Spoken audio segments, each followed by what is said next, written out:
Good afternoon and welcome back to another ironic introduction to another video. Today I have Alliance War number 5, Season 20.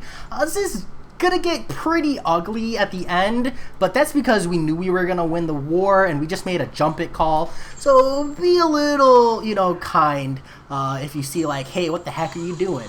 But here I have Omega Red with Red Guardian this time for the +5 Spore synergy because I don't need Quake, and with that extra damage I'm just gonna shred this invisible woman. Nothing crazy there. Move on to the next fight. This is a Wasp. This is heavy-handed from the Killmonger, but it's increased special damage. So I'm not too worried. Someone else offered to take her down with a Ghost, but I'm gonna be honest, I was feeling a little cocky. Okay, I was like, I got Sabretooth and Red Guardian. I'm gonna go in. It may or may not have worked out to my benefit. So I jump in. You don't really need a Wasp's counter. I do get a super aggressive heavy off the start, trying to lock in those spores initially. And then I take a heavy to the face. I wasn't ready for that heavy. Like, she just threw that heavy out the gate. That sucked. But I do end up replacing the heavy, replacing the degen. I go in for a cheeky medium, waiting out the stun timer as long as possible, and I almost got comboed into Oblivion. That would have sucked. I am lucky it was a slow heavy, so it didn't chain into the stun, and I'm able to back off. But yeah, not the best performance on my part. So next up I have this Mixmaster Korg, and this is, I think, like the second time I've gotten to take this Korg on with Omega Red. When it's not stubborn, it's super easy, so I get a really good medium intercept, and I was looking for that, so that worked out to my benefit. A good channel block here. I dash it into a heavy. That's just a dumb mistake on my part, but I finally dropped my heavies in to place my spores. I've got a good amount in. So from here, it's just a matter of alternating my hits. I accidentally triggered the indestructibility here. I do my 3-hit combo. I mess up. That's okay. I'm able to get a quick parry and drop in my heavies. A medium 3-hit here. And now I've just got him stuck on the wall. I don't mind. I'm happy to sit there all day. And he evades. Now, this Korg is actually where I think I'm going to switch up my combos, because I don't like the medium light medium rotation, because if I ever need to dash in, he evades. So here I go into a special 2, but I think in the future I'll do medium medium or light medium light and then back off and just do a 3-hit that way. That way if I need to punish him with a medium, I can, and I can start my combos normally. So if I need to dash in, I'll do medium light and then back off. And if I parry him, I'll go light, medium, light, and then I'll back off. I think that's probably ideal. I do end up getting wrecked by that special 1. It was just a poor performance overall. I really just let the fight get out from under me. It starts to get stressful once you mess up, and you if you don't get your spores locked in high against that Korg, and then you lose the fight, and then once your spores drop below 10, it's just stressful because your damage over time really falls off. So I do heal up. He's almost dead. So I'm going to finish him up here because this Korg is holding the Alliance. I do know that if you trigger the evade, a lot of times he does immediately punish. So I did go straight for the parry, and it worked out in my favor, and he's down. Not the best takedown of Korg, and I'm not going to lie, this fight alone had me really contemplating sitting up my Omega Red, but I'm not there yet. We're not there yet because we still won this war even with that death, and we won it by a pretty good margin.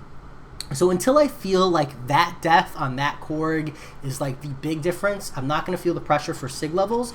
But I think in the future, I'm just going to let the other person in my alliance who has a rank 5 SIG 200 Omega Red take that Korg. He's been handling it all season, no problem. There's no reason for me to hero up.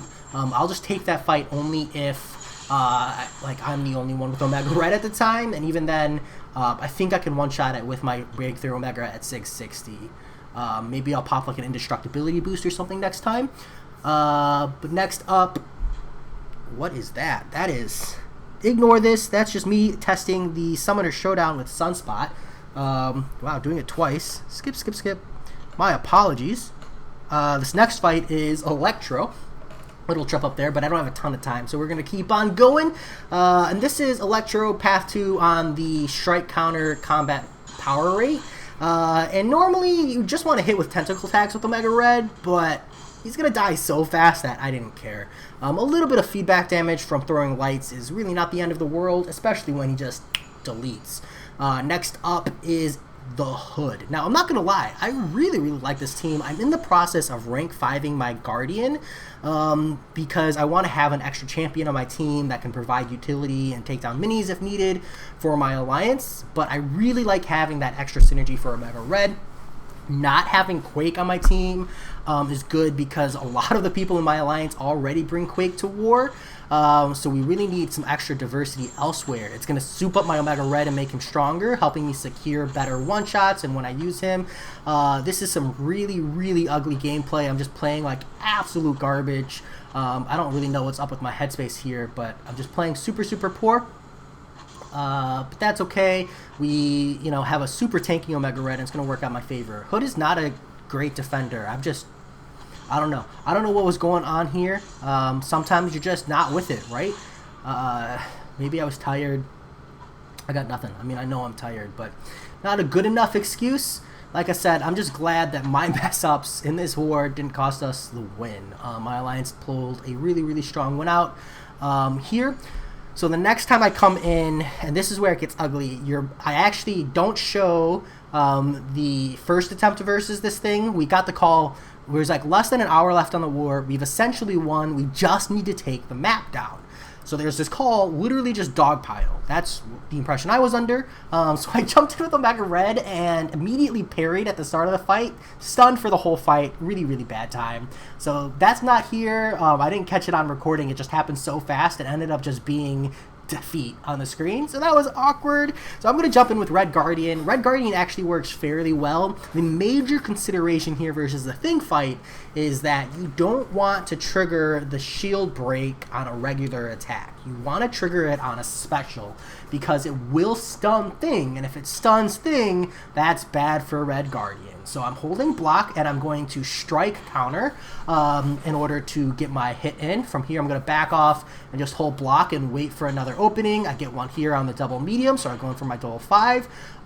And the difference between getting the regular block versus a well-timed block on an immediate combo is holding block while you're attacking on your last hit versus tapping block after you've hit your last hit in your combo.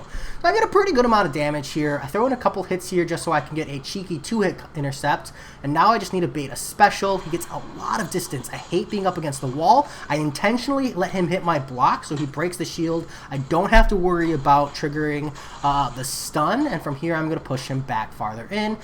Hit into his block once to see if I can't get some aggressive Thing play, because I don't want to be up against the wall when he throws this special 2. He throws heavy. I'm wide open. I hold the block to see if I can't get some kind of pressure, and he's just backing off. I don't want to dash in case he lets go of block. I need to bait a special 2. I bait this one perfectly. I hold the block, again, breaking the shield on the unblockable hit, so I don't have to worry about accidentally stunning him on a regular shield break.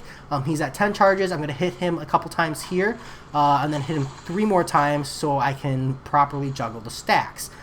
He's going to push me all the way to the corner here, and this is where it gets wild. So special 2, I dex that fine. I'm going to punish it, and I'm looking for an opening. I don't dex the heavy right, so we're going to do it again.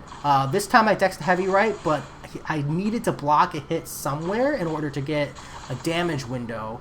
And there's like no power gain, so I can't slow him. Red Guardian works decent on Thing when you can slow him, but you only gain power when you're have a damage over time effect on him, so that whole fight is no power.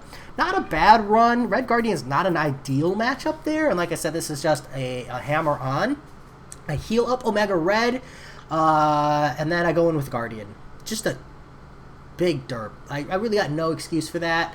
I realized it once I did it, but now we're into the fight. I gotta do what I can, right? So we got crazy low health. My masteries are wrecking me, but I don't want to trigger Dex because I don't want to trigger the indestructibility. I'm going to get a few hits in here. It's down to 19%, so I've gotten a little bit of value here.